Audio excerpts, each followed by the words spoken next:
De verdad que privilegio estar por acá compartiendo con ustedes la palabra de Dios. Es realmente una bendición enorme el hacerlo. Y bueno, sin más, como lo decía nuestro hermano Alex, vamos entonces a comenzar con el tema que hoy comienza una nueva serie respecto de la carta de Santiago, la carta de Santiago.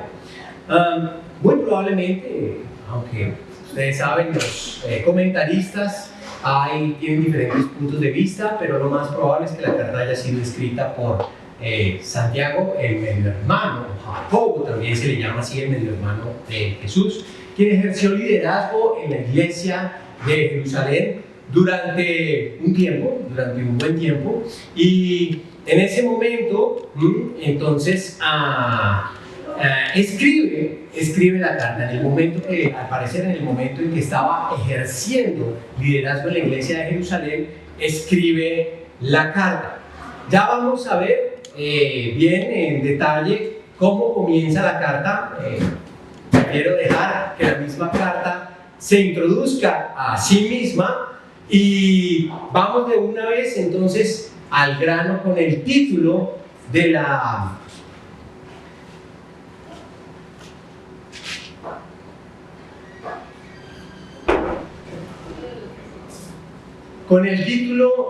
enseñanza.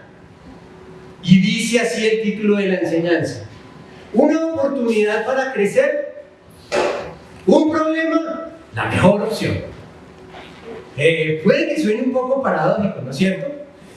Todos queremos definitivamente crecer, y la voluntad de Dios, por supuesto, es que no nos quedemos nosotros estancados.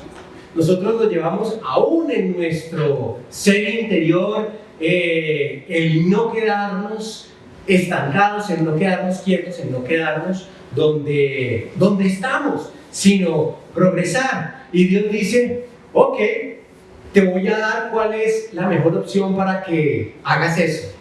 Un problema, por supuesto, enfrentado de la manera correcta. Y ese es el título de la enseñanza, y es como introduce Santiago la carta.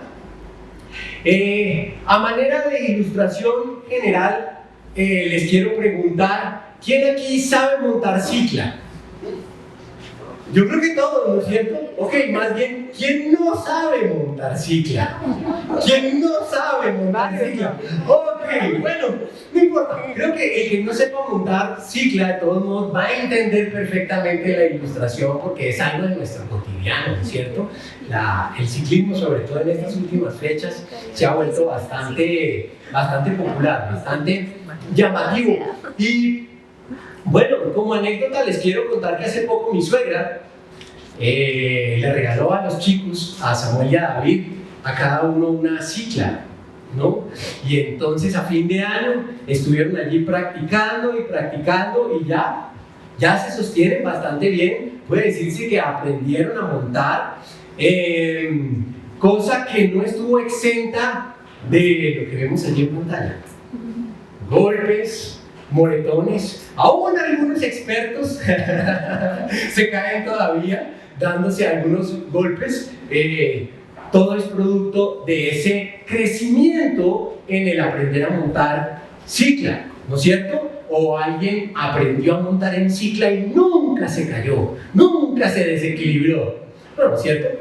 Yo creo que de alguna manera todos los que hemos tomado una cicla por primera, segunda o tercera vez, nos desequilibramos, dudamos en una curva, no sabemos si frenar o qué tan duro frenar, y nos caemos. Bueno, sin ese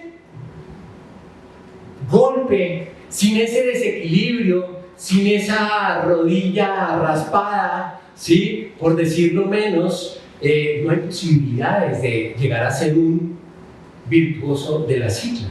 Y así para casi cualquier área que nosotros miremos. Es necesario ese sufrimiento, ese golpe, y como vamos a ver más adelante, es necesaria la toma de una decisión de si continuar o no para mejorar o quedarnos estancados. Pero el deseo de todos nosotros es llegar a ser un virtuoso de la bicicleta. Eso es lo que queremos. ¿Hay que enfrentar golpes? Sí. ¿Y es tal vez la única forma? Sí. Sí, no hay otra opción. Y así es, con este tema, es con el tema que Santiago introduce la carta. De manera que vamos a leer los 8 primeros versículos de la carta de Santiago. Entonces, la cita sería Santiago, capítulo 1, versos del 1 al 8. La tengo allí en Nueva Versión Internacional. Bueno, sé que la mayoría la tenemos allí en Reina Valera. Súper, eso es espectacular. Allí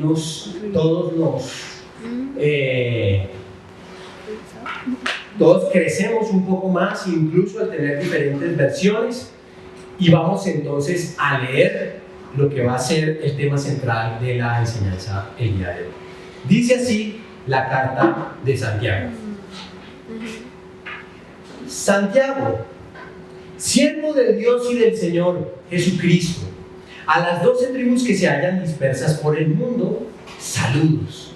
Hermanos míos, considérense muy dichosos cuando tengan que enfrentarse con diversas pruebas, pues ya saben que la prueba de su fe produce constancia, y la constancia debe llevar a feliz término la obra, para que sean perfectos e íntegros sin que les falte nada. Si a alguno de ustedes le falta sabiduría, pídasela a Dios y Él se la dará, pues Dios da a todos generosamente sin menospreciar a nadie. Pero que pida con fe, sin dudar, porque quien duda es como las olas del mar agitadas y llevadas de un lado a otro por el viento. Quien es así, no piense que va a recibir cosa alguna del Señor. Es indeciso e inconstante en todo lo que hace. ¿Qué? Ese es el conjunto de versículos de hoy.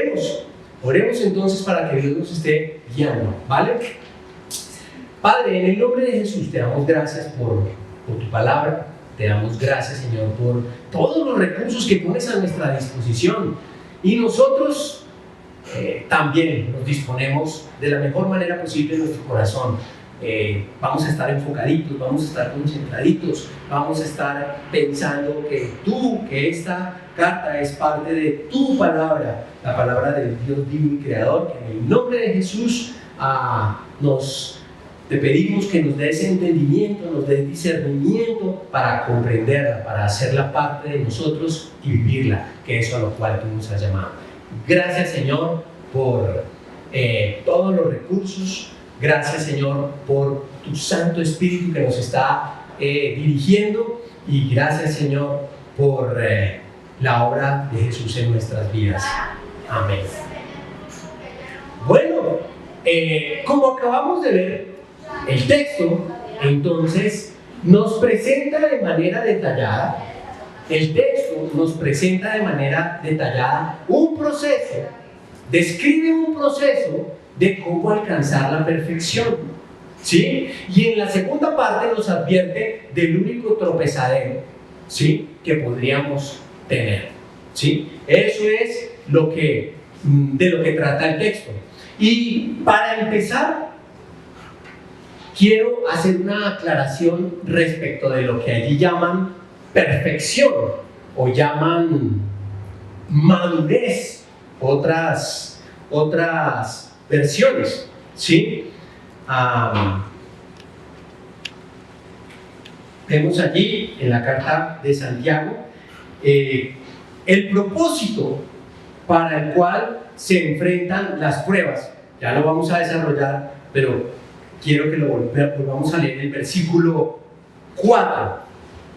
Y la constancia, dice, debe llevar a feliz término la obra para que sean perfectos e íntegros sin que les falte nada.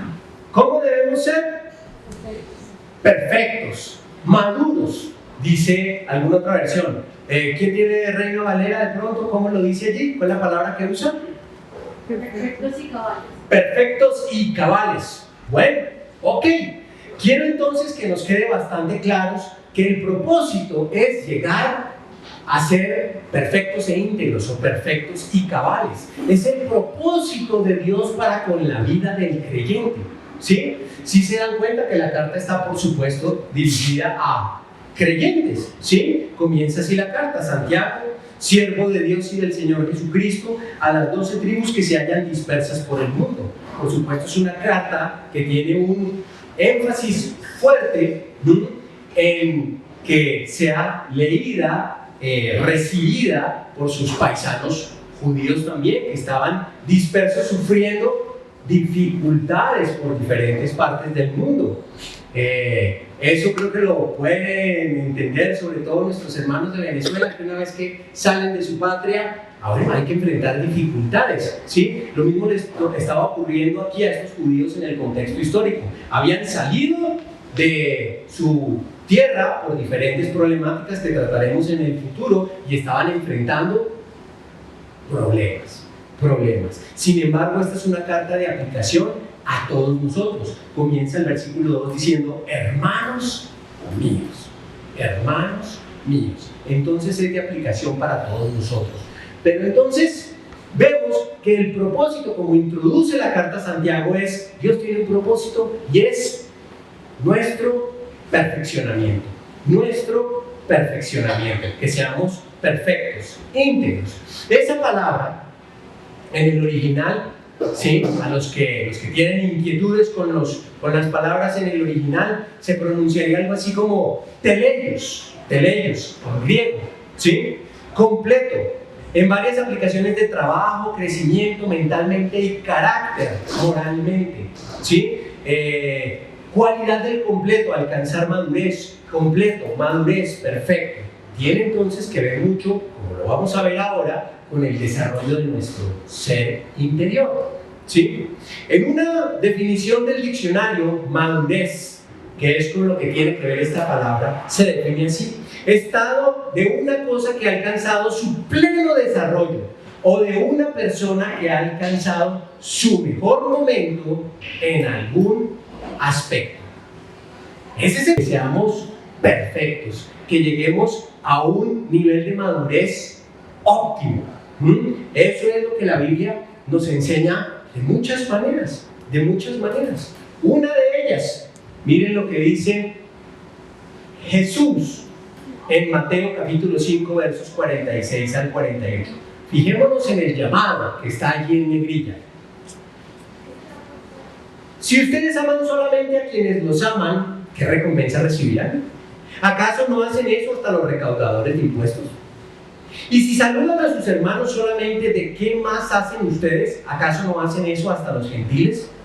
Y miren, por tanto, sean perfectos, así como su Padre Celestial es perfecto. ¿Sí se dan cuenta del llamado? No se queden allí estancados, sino que definitivamente sigan ustedes creciendo también. Y el reto parece bien interesante y podría sonar un poco imposible. Que Jesús te diga: hey, Jordán, sé perfecto como el Padre es perfecto. Gonzalo, perfecto como Dios es perfecto.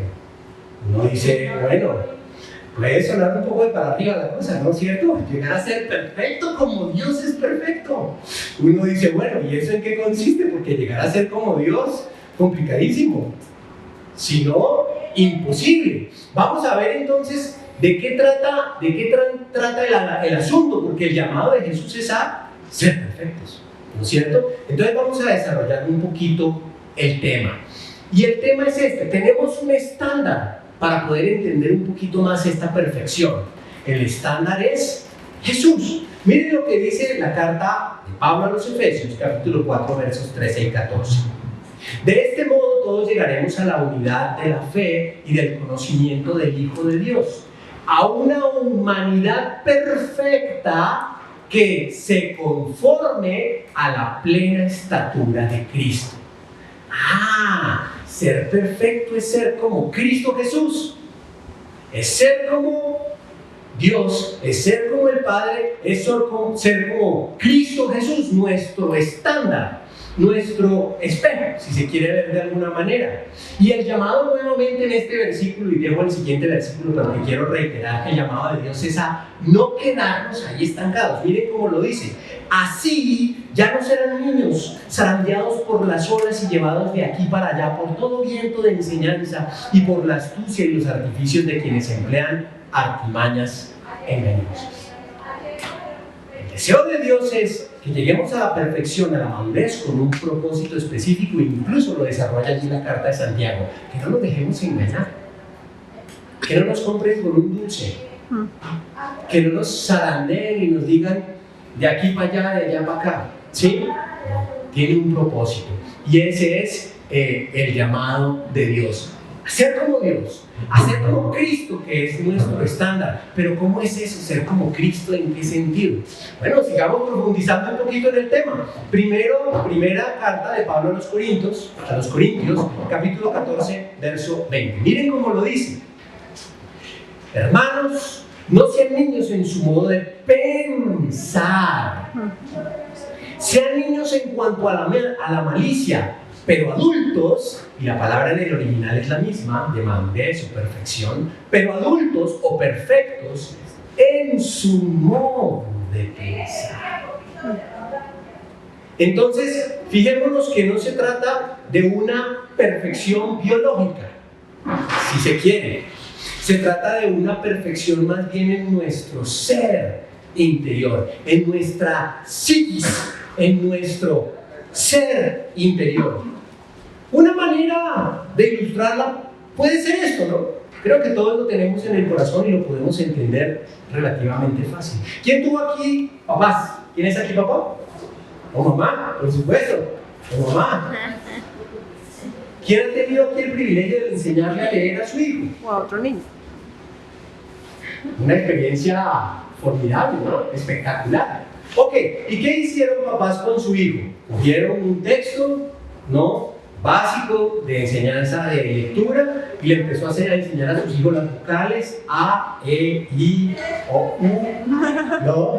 Después las consonantes, hasta llegar a la archiconocida frase: mi mamá me mima, ¿cierto? Mi mamá me mima. Y le dijimos al hijo: listo, chino, suficiente, chao, así está bien.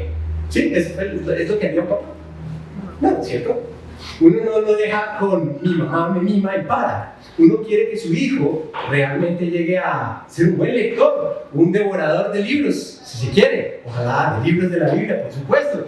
Entonces, eso lo llevamos en nuestro corazón, ¿sí? Queremos no quedarnos estancados y seguir progresando con cualquier actividad que forma parte del cotidiano del ser humano. Podemos ver eso. En el fútbol lo mismo. ¿Quién le ha enseñado algún deporte al hijo? Wow. Fútbol. ¿O otro niño? ¿O otro niño también? Sí, claro.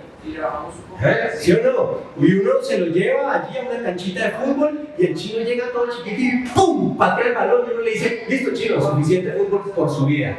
No, cierto, no hace eso. Uno quiere que el chino llegue a ser: mi hijo ahora anda aficionado al fútbol, ¿no? Eso quiere ser Lionel Messi, ¿no? Pero fíjense cómo es lo que nosotros llevamos dentro. Uno quiere que su hijo mejore cada día y el niño en sí también quiere mejorar. Bueno, al que no le gusta el deporte, ¿quién le ha enseñado a tocar algún instrumento musical a su hijo? La guitarra, cualquier instrumento musical. Bueno, aquí los niños van a tener profesoras. Amén. Por supuesto. Y de inglés. Qué chévere, ¿sí? Y lo mismo, podríamos decir lo mismo, ¿no? El papá lo saca la guitarra, se la pone en el regazo al chino y el chino hace ¡ram! Y el papá dice: listo, chino, suficiente guitarra por su vida. Nunca, eso no funciona, así no funcionan las cosas. Todos esperamos que el niño llegue a ser un virtuoso, que esté capacitado para enfrentar cualquier libro, por difícil que sea, cualquier situación futbolística, por difícil que sea, cualquier pieza musical, por difícil que sea. Y ese es exactamente el propósito de Dios para con nuestras vidas. Cerrando entonces este primer punto, creo que este versículo nos aclara bastante bien este propósito. Todos lo deberíamos saber. casi de memoria. Segunda carta de Pablo a Timoteo 3:16. Toda la escritura es inspirada por Dios y útil para enseñar, para reprender, para corregir y para instruir en justicia, con un propósito, a fin de que el siervo de Dios esté enteramente capacitado para toda buena obra. Para toda buena obra. Eso es clave en toda esta carta. Vamos a leer dificultades, problemas, tentaciones, y el propósito de Dios es Estar preparados. que no nos quedemos estancados. ¿Saben? Uno de los principales, tal vez el principal problema, o el principal tropiezo, la principal dificultad para progresar es, como muy bien me recomendó que lo dijera mi esposita, acomodarse a la comodidad. Dormirse en los laureles, para emplear un tema un poquito más coloquial, ¿sí? Ese es el peor enemigo del alcanzar la madurez, del alcanzar la perfección. Así es como lo plantea la palabra de Dios. Y miremos con esos ojos, miremos con esto en el corazón, este diálogo que tiene Jesús con un judío, allí en Mateo capítulo 19, versos 16 al 20. Miren cómo se desarrolla el diálogo y cómo lo desenvuelve Jesús. Miren, sucedió que un hombre se acercó a Jesús y le preguntó: Maestro, ¿qué de bueno tengo que hacer para obtener la vida eterna? ¿Por qué me preguntas sobre lo que es bueno? Respondió Jesús: solamente hay uno que es bueno. Si quieres entrar en la vida, obedece los mandamientos. ¿Cuáles?, preguntó el hombre. Contestó Jesús: no mates, no cometas adulterio, no robes, no des falso testimonio, honra a tu padre y a tu madre y ama a tu prójimo como a ti mismo. Todos esos los he cumplido, dijo el joven. ¿Qué más me falta? Si quieres ser perfecto, maduro, anda, vende lo que tienes y dáselo a los pobres y tendrás tesoro en el cielo. Luego ven y sígueme. Cuando el joven oyó esto, se fue triste porque tenía muchas riquezas. Se había acomodado a la comodidad. Se había dormido en los laureles. Y no había seguido con ese camino que es el propósito de Dios para nuestras vidas, que es que seamos cada vez más como Cristo Jesús en nuestra manera de pensar. Lo que quiero dejar entonces aquí claro en este primer punto es que el propósito principal de Dios para con nuestras vidas es que maduremos, que seamos perfectos, que seamos como Cristo Jesús en nuestro ser interior, en nuestra manera de pensar. Ese es el propósito principal de Dios para con nuestras vidas. No que hagamos plata, no que seamos el mejor jugador de fútbol de manera específica, no nada de esas cosas. El propósito principal de Dios para con nuestras vidas es que seamos como Cristo Jesús en nuestro ser interior. Y bueno, eso suena muy bonito, pero ¿y cómo se hace?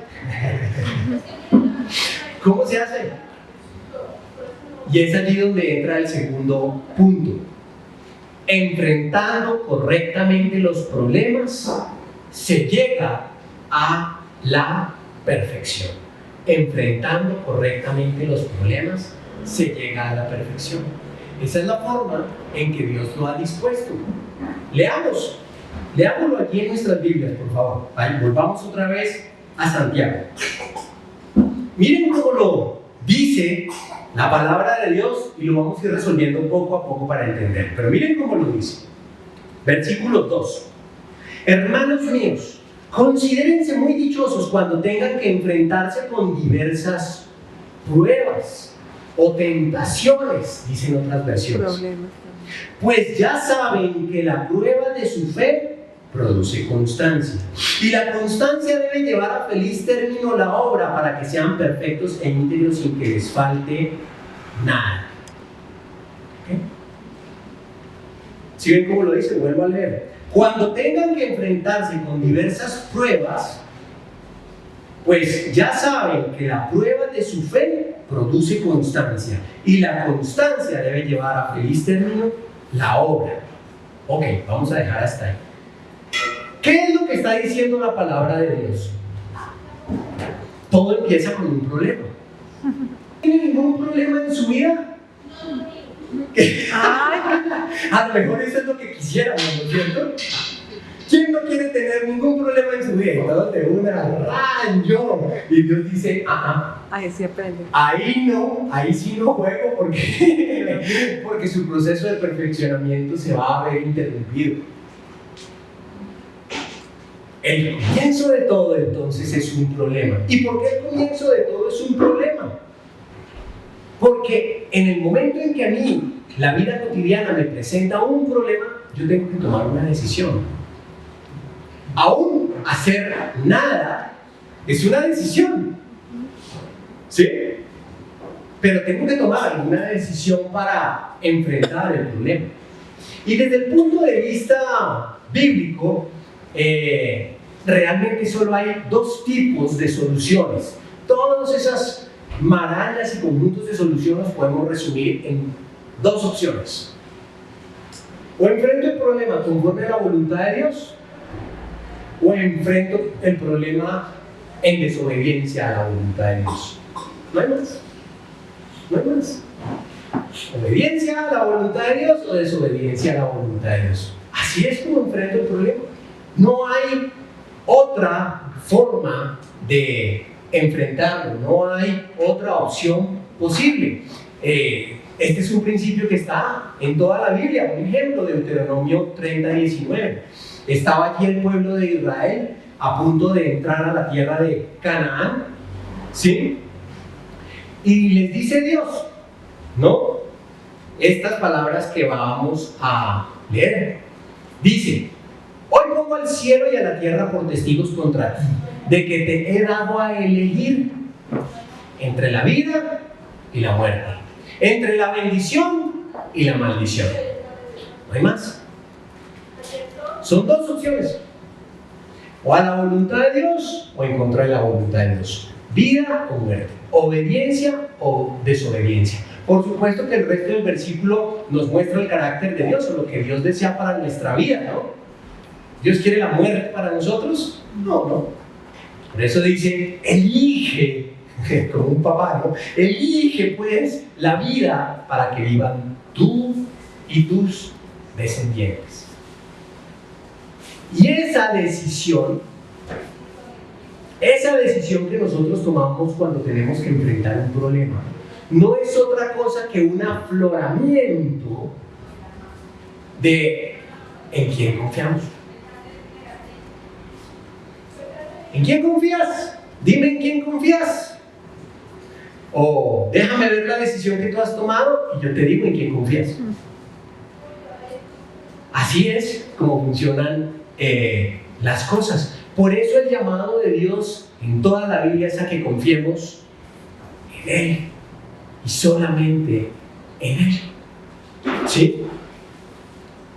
Para ponerles 3 ejemplitos. El Salmo 37:3, donde dice: confía en el Señor y haz el bien, establécete en la tierra y mantente fiel. Ya vamos sobre este punto. El Salmo 4:5 dice: ofrezcan sacrificios de justicia y confíen en el Señor.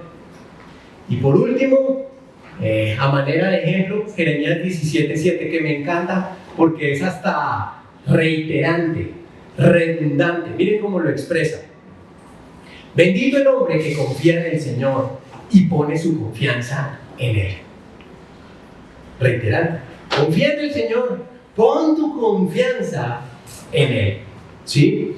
Este es un llamado tremendo que nos hace Dios a confiar en Él. Y esto es lo que dice allí el texto. Nos vamos al versículo 2 porque quiero que ustedes lo lean, que lo leamos todos. Dice el versículo 2 aquí en Santiago: hermanos míos, considérense muy dichosos cuando tengan que enfrentarse con diversas pruebas. Cuando tengan que enfrentarse con diversas pruebas. ¿Dónde comienza la cosa?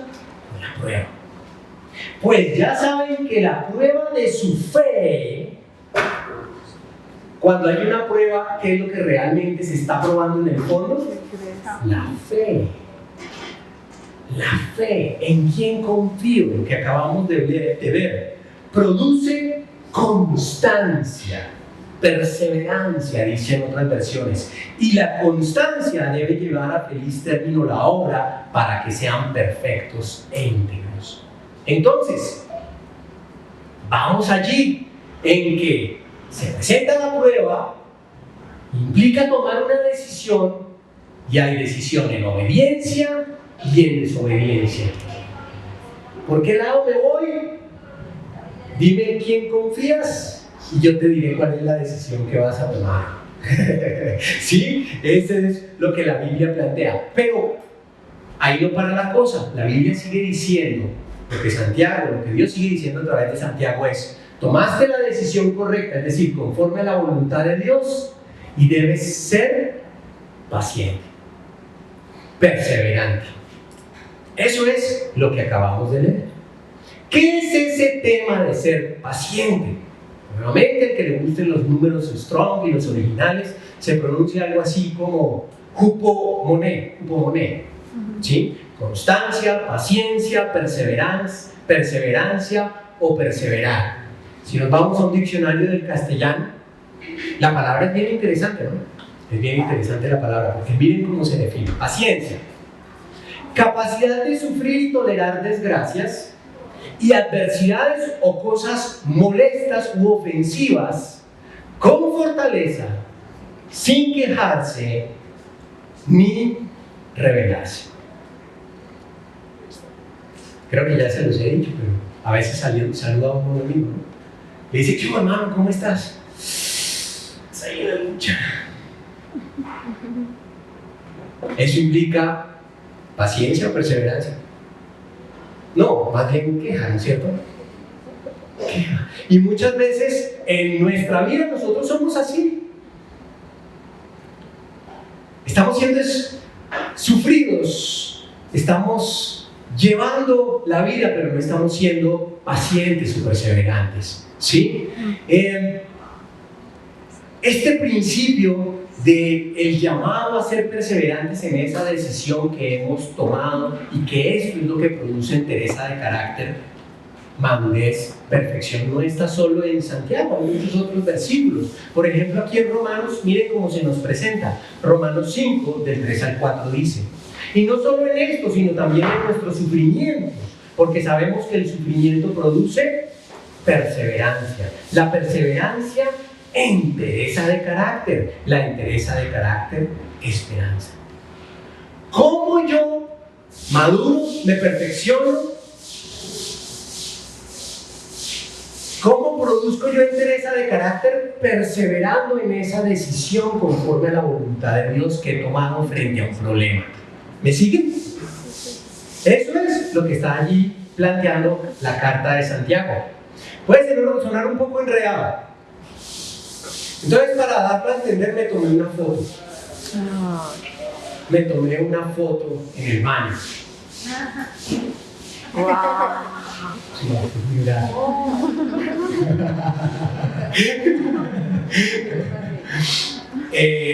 Yo sé que van gustos, pero pues muchos hombres tal vez quisieran tener un brazo así como el mío. Pero ¿cómo se consiguió ese brazo? Sufriendo y perseverando. Era necesario ir al gimnasio y levantar pesas, y sintiendo dolor porque las fibras musculares se rompían, y había que perseverar. Si tú vas al gimnasio y haces eso y a los 3 días sales caminando como un vaquero y no vuelves al gimnasio, el brazo no te queda así, ¿no es cierto?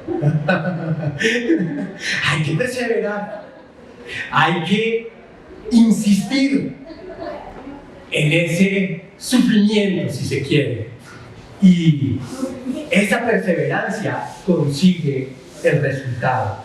Creo que básicamente eso es lo que estaba planteando allí Santiago. a través de esos problemas, enfrentados de la manera correcta, que es tomar una decisión para resolver el problema conforme a la voluntad de Dios, en obediencia a Dios, y perseverando ahí, quedándonos ahí, vamos a ser más como Cristo Jesús en carácter. Eso es lo que está diciendo ahí el texto.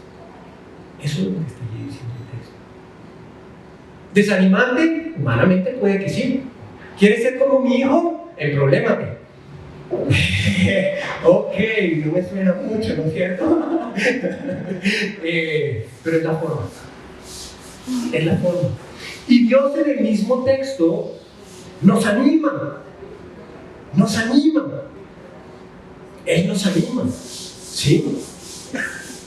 Miren cómo lo dice. Volvemos al versículo 2 de Santiago, capítulo 1, versículo 2. Hermanos míos, considérense muy dichosos cuando tengan que enfrentar un problema y viene todo el desarrollo. Lo que nos está pidiendo allí Dios es: cambia tu enfoque al presentar, al momento en que se te presenta un problema. Cambia tu enfoque. Es una oportunidad para ser más como Jesús. Eso es lo que está allí diciendo el texto. Me encanta como lo dice Proverbios 15:15. ¿Sí? En vez del que se vive quejando a toda hora y aquí en la lucha, doblado y encorvado, miren como Proverbios 15:15 lo dice: todos los días del afligido son difíciles, son una carga, mas el de corazón contento tiene un banquete contigo. ¿Hay alguien que no tenga problemas? No, todos tenemos problemas, todos, desde el más rico hasta el más pobre, ¿sí? Desde el más sabio hasta el más ignorante, todos tenemos problemas. El punto está en qué enfoque le das a tus problemas. Y el llamado al creyente es una oportunidad para que seas más como Cristo Jesús. Es un banquete. Es un banquete, es lo que está allí diciendo la palabra de Dios. ¿Lo queremos ver en versión Nuevo Testamento? Miremoslo en versión Nuevo Testamento. Primera de Pedro 4, del 12 al 13. Mira cómo lo dice. Queridos hermanos, no se extrañen del fuego de la prueba. No se extrañen del fuego de la prueba que están soportando como si fuera algo insólito. No es algo insólito, al contrario. Alégrense de tener parte en los sufrimientos de Cristo. Piensa su alegría cuando se revele la gloria de Cristo. Estos problemas, entonces, correctamente abordados y de manera perseverante, van a lograr en nosotros que seamos más como Cristo Jesús. Dios nos da otro plus, otro ánimo, y nos dice que esa es la metodología que Él ha dispuesto y funciona con toda seguridad. Está allí, está allí. Otra vez, Santiago capítulo 1, versículo 2. Miren cómo dice: hermanos míos, considérense muy dichosos cuando tengan que enfrentarse con diversas pruebas. Versículo 3. Pues ya saben que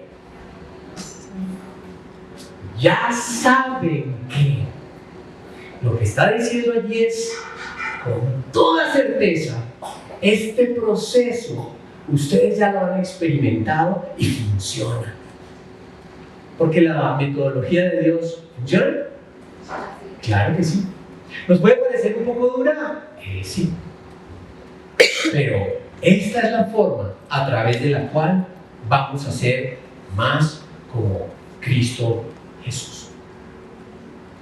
La carta a Santiago continúa entonces describiendo el tropezadero que podemos tener.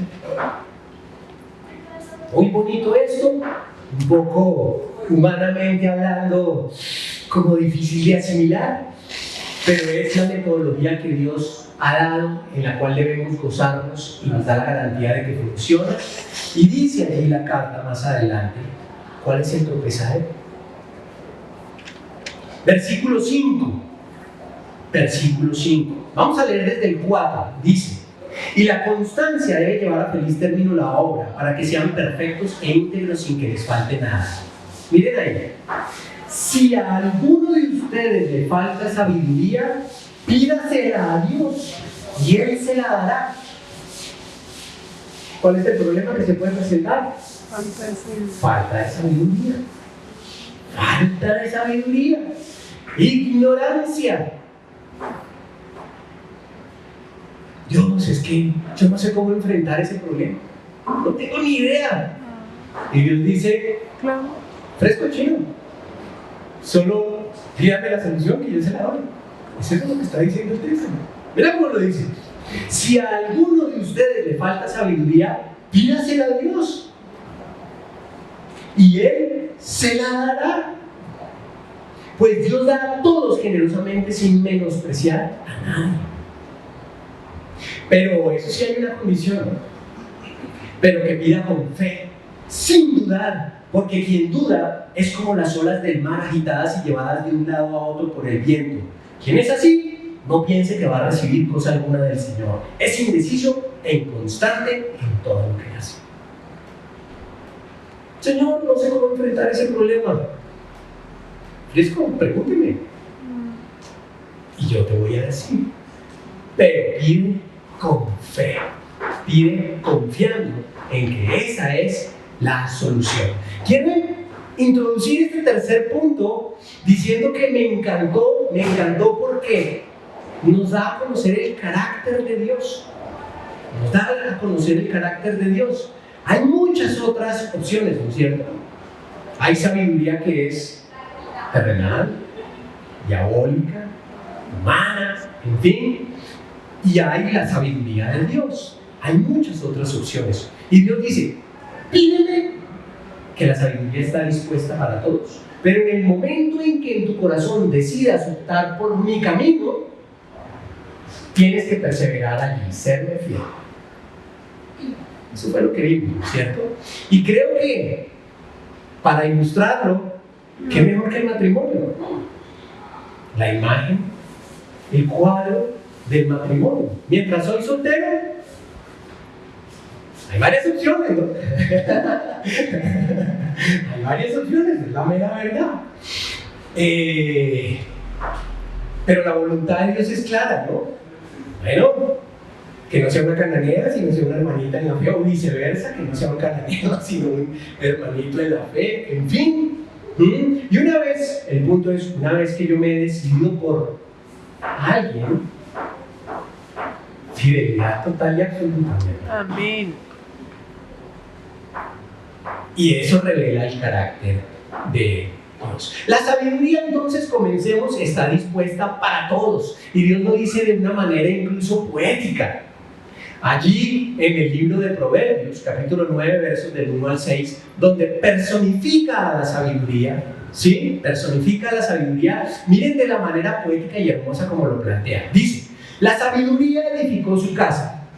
No es una persona, ¿no? Está personificando la sabiduría. La sabiduría edificó su casa, labró sus 7 pilares, preparó un banquete, mezcló los vinos y puso la mesa, envió a sus sirvientes para que invitaran a todo el mundo, convoca desde el lugar más alto con vista a la ciudad. Entren conmigo, claman los ingenuos, y a quienes les falta buen juicio les dice, vengan, disfruten mi comida y beban el vino que he mezclado. Dejen atrás sus caminos de ingenuidad y empiecen a vivir. Aprendan a usar el buen juicio. Para todos. Por eso dice Santiago, ¿te falta sabiduría?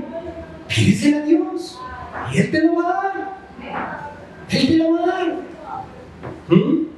Porque, como decía nuestro expresidente Uribe, yo no me las sé todas. Y es verdad, ¿quién se las sabe todas? Dios. Humanamente nadie se las sabe todas, pero Dios sí. Y tenemos que ser conscientes de eso. Porque por falta de conocimiento o por falta de sabiduría, aquí la palabra en el original es la misma, ¿sí? Cometemos errores. nos perdemos. Así de sencillo. Oseas 4:6, en la nueva versión internacional, lo dice así: pues por falta de conocimiento mi pueblo ha sido destruido. Puesto que rechazaste el conocimiento, yo también te rechazo como mi sacerdote, ya que te olvidaste de la ley de tu Dios, yo también me olvidaré de tus hijos. Tremendo. ¿A Dios le gusta que lo consulten? Claro que sí.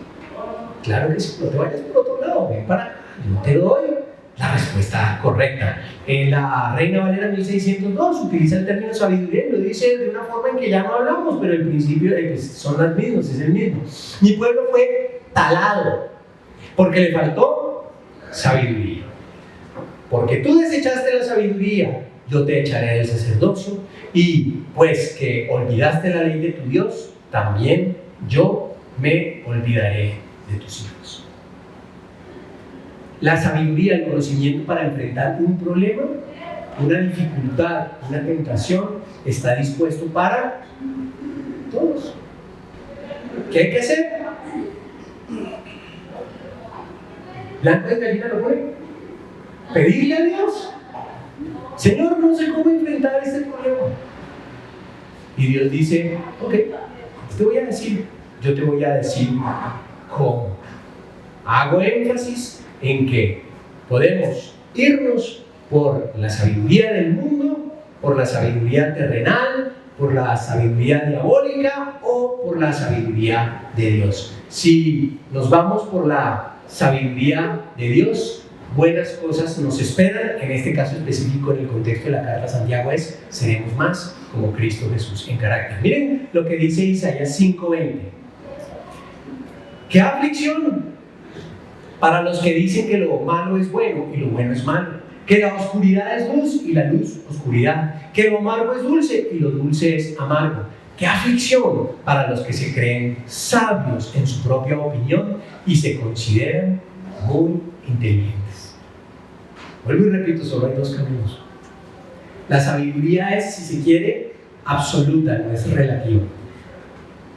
Desde el punto de vista de Dios, ¿es bueno? Es malo. No hay términos medios. Y el deseo de Dios es que, por supuesto, nosotros tomemos el camino correcto, el camino conforme a su sabiduría. Deuteronomio 30, 15 y 16 así lo expresa, completando el que teníamos allá arriba. Hoy te doy a elegir entre la vida y la muerte, entre el bien y el mal. Hoy te ordeno que ames al Señor tu Dios, que andes en sus caminos, que cumplas sus mandamientos, preceptos y leyes. ¿Sí?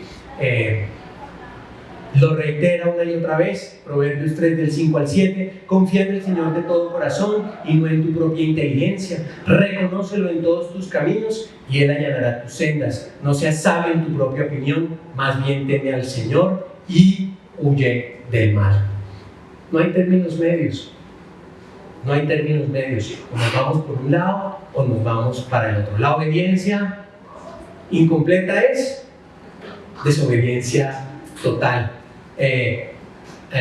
Lucas 11:23, el que no está de mi parte está contra mí, y el que conmigo no recoge, esparce.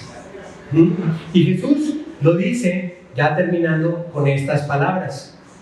Apocalipsis 3:15, conozco tus obras, sé que no eres ni frío ni caliente, ojalá fueras lo uno o lo otro.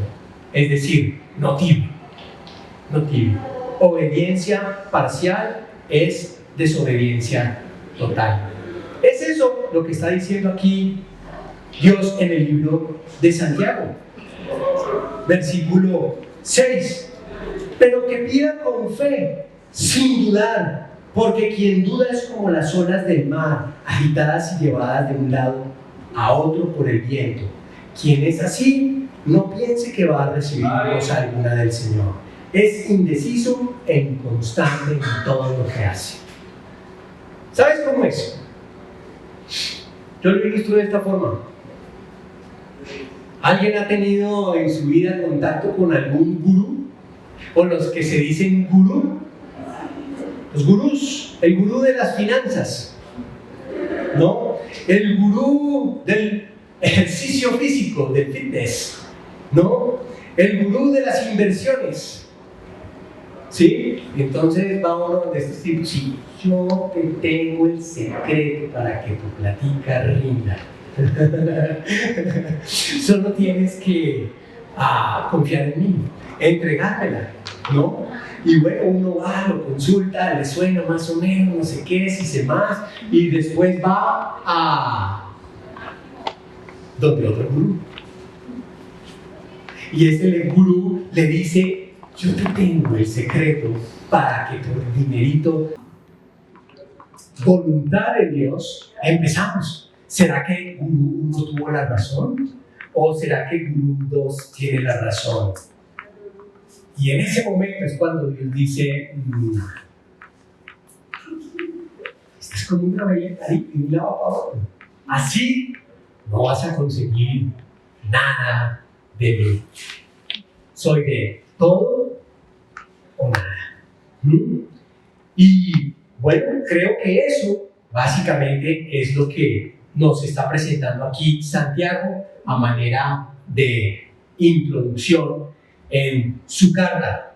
Recapitulando, el texto nos presenta el proceso de cómo alcanzar la perfección, advirtiéndonos del único tropezadero que podíamos tener.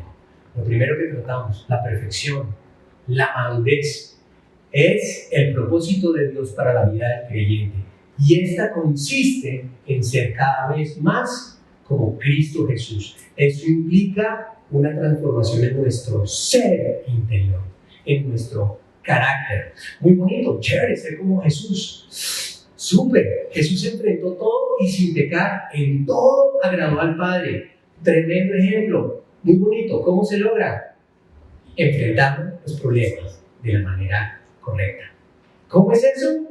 Te llega el problema. Del abanico de posibles decisiones que vas a tomar, tomas la decisión conforme a la voluntad de Dios y te mantienes ahí. Te mantienes ahí, perseveras allí.